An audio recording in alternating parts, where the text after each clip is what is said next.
I am very glad to be amidst you all today on this auspicious occasion. Convocation of any educational institution is a memorable day for the students. It opens the path to their promising future. It is, of course, a momentous occasion for the students to celebrate a culmination of years of dedication and hard work. I applaud your efforts and the contribution of your families and teachers in helping achieve your dreams. I congratulate you all for receiving degrees and medals. I especially congratulate Dr. Ajit Kumar Mohanty, Chairman, Atomic Energy Commission, and Secretary, Department of Atomic Energy, Government of India. Dr. Manjit Mishra, Director, National Institute of Food and Agriculture, USA. Dr. Prakash Rao Venkataramana Dubiri, President, National Academy of Veterinary Science, and Mrs. Raimati Ghuria, Distinguished Tribal Farmer, the recipient of Doctor of Science honoris causa. I am happy to know that our girls have outnumbered our boys in receiving gold medals. My special congratulations to the girls for their outstanding achievement. सजन मंडली भारतर एक प्रतिष्ठित कृषि विश्वविद्यालय भाव सुख्यात यह विश्वविद्यालय कृषि और आनुषंगिक क्षेत्र में यथेष्ट अवदान रही 6 दशंधि अवधि समयव्यापी अभियात्रा मध्य यह विश्वविद्यालय अनेक सफलता हासिल करने समर्थ हो राज्य तथा देशर कृषि उत्पादन वृद्धि में यह अनुष्ठान उल्लेखयोग्य अवदान रही विभिन्न फसलर नूतन किसम उद्भावन नूतन कृषि यंत्रपातिर विकास प्राणीपालन क्षेत्र में ज्ञान कौशल विकास सहित छतु चाष और महू चाष परी अनेक धंदामूलक वृत्तिर प्रसार पर विश्वविद्यालय प्रशंसनीय कार्य करिछि। एसबु विषय अवगत होई मु खूब आनंदित।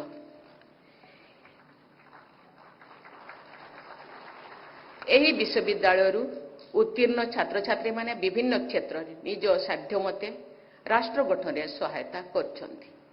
विश्वविद्यालय अनेक छात्र छात्री सर्वभारतीय प्रतियोगितार परीक्षा सफल हासिल करवा यही अनुष्ठान पाई गौरवर विषय। एथि सहित अनेक पुरातन छात्र छात्री देश विदेश में सम्मानजनक पद पदवी अलंकृत करिपारिछन्ति। भारतीय कृषि गवेषणा परिषदर पूर्वतन महानिर्देशक एवं संप्रति उद्भिद किसम सुरक्षा और कृषक अधिकारी कर्तृपक्ष अध्यक्ष डॉक्टर त्रिलोचन महापात्र एवं ओडिशार पूर्वतन मंत्री स्वर्गत दामोदर राउत यही विश्वविद्यालय सुयोग्य छात्र थिले। भारतर जनाशुना कृषि वैज्ञानिक डॉक्टर किशन कानूनग और डॉक्टर के रामिया एवं विशिष्ट अर्थनीतिज्ञ डॉक्टर वैद्यनाथ मिश्र कुलपति आसन मंडन करी यही विश्वविद्यालय गरिमा वृद्धि करिसेंति। आम प्रिय देश भारत बहु विशेषत्व मध्य दुईटी गुरुत्वपूर्ण विभव पाई सुप्रसिद्ध। से दुई विभव होछि कल्चर एवं agriculture. Agriculture is our culture बोली जहाँ कहा जाए ताहा अतिशय युक्ति है। कारण क्यों अनादि काल मनीष खाद्य वस्त्र और बासगृह पाई कृषि कार्य उपर निर्भर करि आसुछि। आम संस्कृति आम परंपरा एवं आम जीवन जीविकार आधार पालिटी जाइछि कृषि कार्य। भारतर पुराण शास्त्र लोककथा पर्वपर्वाणी सबुठी प्रतिफलित होइछि कृषिर संभार। सुधीवर्ग विगत केते दशंधि मध्य आम देश कृषि उत्पादन क्षेत्र में अभूतपूर्व सफलता हासिल करि पारिछि। दिन थिला आमे खाद्य शस्य पाई अन्यान्य देश उपर निर्भर करुथिलु। वर्तमान आमे पृथ्वीर विभिन्न देश को खाद्य शस्य एवं अन्यान्य कृषिजात सामग्री आमे रप्तानी करुछु। आम कृषि वैज्ञानिक मानक मार्गदर्शन एवं कृषक भाई भौणी मानक अक्लांत परिश्रम जोगु यह संभव हो पारिछि। एही परिप्रेक्षी आमे स्कूल पाठ्यक्रम रे पढ़िथिबा एक कविता मोर मने पड़ुछि। चाष अछि जहार कि आनंद ताहार, चाषी भाई जोगाउछि दुनिया को आहार। कृषि क्षेत्र रे निष्ठा पाए मु आमर अन्नदाता कृषक भाई भणी मानकु साधुवाद जणाउछि। कृषि एवं कृषकर उन्नति बिना देशर सामग्रिकर उन्नति संभव नुहे। सुखर कथा केंद्र राज्य सरकार कृषक भाई भणी मानक कल्याण निमित्त बहुविध योजना प्रस्तुत करिसंती। तन्मध्यरे प्रधानमंत्री किसान सम्मान निधि योजना, प्रधानमंत्री फसल बीमा योजना तथा प्रधानमंत्री कृषि सिंचाई योजना समेत कृषक मानकर कल्याण और विकास पाई उद्दिष्ट अनेक योजना अंतर्भुक्त। राज्य सरकार कृषि, मत्स्य और प्राणी संपदर विकास पाई मध्य विभिन्न योजना कार्यकारी करछंती।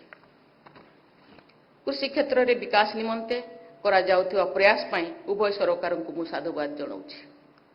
मु ओडिशा सरकार सर मंत्री थिला बेले मत्स्य और प्राणी संपदर विकास निमंते विभिन्न पदक्षेप ग्रहण करथिली। से दिन कथा को मु भूली नहीं। मोर दृढ़ विश्वास जे विभिन्न प्रकार कृषि, मत्स्य उत्पादन और प्राणी संपदर विकास द्वारा देशर अर्थनीति सुदृढ़ करा जाई पारिबो। कृषि कार्य पाई आम देश रे व्यापक सुजोग रही। उर्वर माटी, विविध जलवायु, परिपूर्ण प्राकृतिक संपद, सक्षम लोकबल तथा उन्नत ज्ञान कौशल आदि आम देशर कृषि कार्य को आगे नेबा पाई समर्थ अछि। यह सत्य वर्तमान आम कृषि क्षेत्र केतेक समस्यार सम्मुखीन होछि। प्राकृतिक विपर्यय, जलवायु परिवर्तन कुप्रभाव, मुंड पिछा चाष जमीर परिणाम ह्रास तथा प्राकृतिक संपदर मात्राधिक व्यवहार कहीं जनसंख्या विस्फोरण फल ये सब असुविधा उपजी आम नूतन आह्वान सृष्टि करछि। एसबुर सामना करने निमंते आम वैज्ञानिक मानक समय उपयोगी ज्ञान कौशल विकास और प्रसार करने को हेबो। समस्त प्रतिकूल परिस्थिति सत्वे कृषि उत्पादन बजाय रखा निमंते अत्याधुनिक ज्ञान कौशल यथा ड्रोन ज्ञान कौशल, रिमोट सेंसिंग, नानो टेक्नोलॉजी एवं कृत्रिम बुद्धिमत्ता आदि उपयोग करा जाऊ कृषि क्षेत्र सशक्त कर आवश्यकता रही। यह छड़े परिवेश सुरक्षा, माटीर स्वास्थ्य रक्षा, जल और मृत्तिका संरक्षण एवं प्राकृतिक संपदर उत्तम विनियोग उपरे अधिक गुरुत्व जीवा आवश्यक रही। सुधी वर्ग एवं विद्यार्थीगण समग्र विश्व पाई जलवायु परिवर्तन एक प्रमुख समस्या। वायुमंडल उत्ताप वृद्धि, अंगारकाम्ल परिमाण वृद्धि और ग्रीन हाउस गैस कुप्रभाव आज कृषि उत्पादन को प्रभावित करिछि। एसबुर सामना करने कृषि वैज्ञानिक मानकर गुरुत्वपूर्ण दायित्व रही। मात्राधिक रासायनिक सार प्रयोग, अधिक कीटनाशक औषध व्यवहार मध्य आम कृषि क्षेत्र पर नूतन आह्वान रूपे देखा देछि। यह द्वारा माटी, पानी और परिवेश उपरे पड़ुवा कुप्रभाव समस्त चिंतार कारण पलटि। एठारे उपाधि लाभ करिथिबा छात्र छात्री मानकु आज समाज रे कृषि वैज्ञानिक भारे परिगणित हेबे। सेमाने एसबु समस्यार समाधान पाई नुआ उपाय बाहर करिवे बोली मु आशा पोषण करुछि। युव कृषि वैज्ञानिक माने परिवेशर सुरक्षा और कृषक मानकर स्वास्थ्य रक्षा मध्य संतुलन बजाय रखे बोली मु आशा पोषण करुछि। वर्तमान परिस्थिति को दृष्टि रखी प्राकृतिक कृषि पद्धति अवलंबन, देशीय ज्ञान कौशल को प्रोत्साहन, स्थानीय भाव उपलब्ध प्राकृतिक संबलर समुचित व्यवहार उपरे यथाचित गुरुत्व प्रदान करने को हेबो। मु जानी खुशी हेली भारत सरकार द्वारा बायो स्टिमुलेंट्स एवं बायो फर्टिलाइजर सहायता प्राकृतिक कृषि कार्य निमंते प्रोत्साहन दिया जाउछि। देश रे मिशन मोड रे प्राकृतिक चाष को प्रोत्साहित करने भारत सरकार जातीय प्राकृतिक कृषि मिशन आरंभ करिसेंति। आम चाषी भाई भणी मान मध्य प्राकृतिक चाष प्रति आग्रह जन्माइबा दिगरे कृषि वैज्ञानिक माने यत्नमान हेबे बोली मु आशा करुछि। Dear students, from today you are entering a different ecosystem in which you will face rigorous tests of your knowledge and skill in the real world situations. Your excellent performance will highlight the effectiveness of the education imparted by your university. Your engaged actions can play a pivotal role in accelerating the pace of Indian agriculture towards the goal of productivity enhancement. You are also expected to contribute in nation building through the best application of the knowledge and skills acquired by you. In the real life situations, you are expected to be more responsive in solving ground level problems faced by the farming community. You should not forget to give back to the community. I am sure that with your innovative ideas and dedicated actions, you will keep contributing to the national goal of making India a developed nation by 2047. छात्र छात्री मानकर उज्जवल भविष्य एवं अनुष्ठान और उत्तरोत्तर उन्नति कामना करी तथा समस्त को धन्यवाद दे मोर वक्तव्य सांग धन्यवाद।